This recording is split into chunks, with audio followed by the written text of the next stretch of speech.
in June, the Supreme Court ruled in favor of two American corporations, Nestle USA and Target, who were accused of complicity in child slavery on cacao farms in Cote d'Ivoire. And the plaintiffs were 6 citizens of Mali who were trafficked with children, and claimed that the companies either knew or could have known what was going on, and that they did not use their economic power to stop the practice. The court wrote that the corporation did not own or operate farms in that country, and so they weren't held accountable. How much responsibility do you think falls on the shoulders of large corporations in these types of situations? And if they bear a large percentage of the blame, how much of that guilt, if any, should be transferred to the consumers who purchase it? It's a great question, and I think that the answer is a both and response. I would say that both the corporations and the consumers bear responsibility and need to be held accountable for their complicity in the supply and demand chain that creates whatever it is that is demanded and supplied.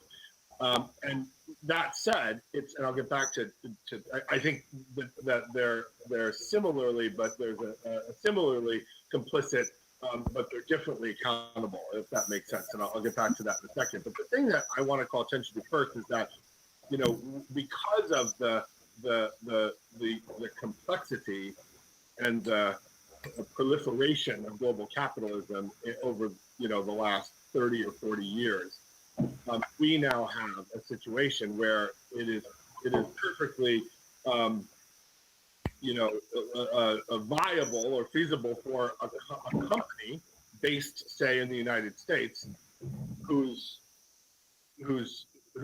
product is produced all along a supply chain going into remote farm villages and other parts of the world that are far, far, far from where the company is located, and a company at headquarters, say, CEO or the COO or someone saying, well, we don't own those farms, because technically they don't own those farms in some cases. That was the case in this particular case.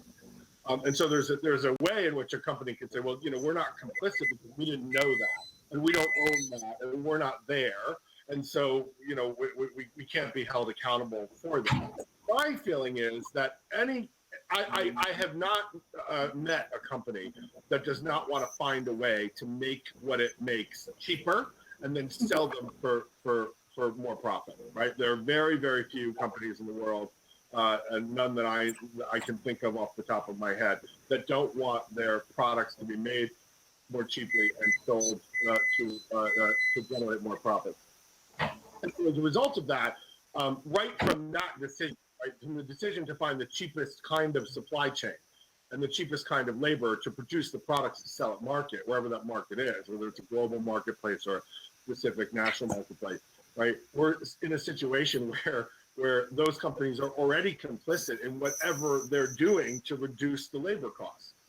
And if they are complicit or turning their head or euphemizing what's going on with labor anywhere in the supply chain, then of course they need to be held accountable for that, right? That supply chain was created by them and for them and for their benefit in terms of that profit. And so the laborers all along the way, whether they're being paid low wages or they're being subjected to terrible workplace conditions or they're working as slaves in enslaved conditions, that company is responsible for all of that and needs to be held accountable for all of that. So for a company to claim that they didn't know or claim that they're not responsible simply because they're not in country, right, is, I think, a fantasy of global capitalism that only benefits the global capitalists. It certainly doesn't benefit the enslaved. It certainly doesn't benefit the low-wage workers and the exploited laborers all along the supply chain. And so, of course, corporations need to be held accountable. And it's ironic, of course, the Supreme Court, obviously not the same Supreme Court,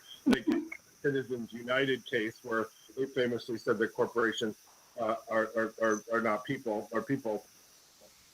That they would, have this kind of a ruling where they would say these corporations are not responsible, right, for this kind of thing. Well, if I say if they're not responsible, who is?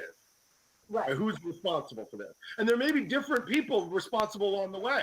There may be traffickers on the ground in the cocoa farms who are responsible for the entrapment and enslavement of people, right? But the companies themselves are also responsible for the partnerships, the economic partnerships that they're establishing with these farms and with ultimately, by extension, these traffickers, and then all along the line of the supply chain. So the corporations are absolutely responsible, whether they're directly complicit, right, or indirectly complicit. They're still complicit, and they need to be held accountable. In terms of consumers, right, we all have a responsibility as well. Right?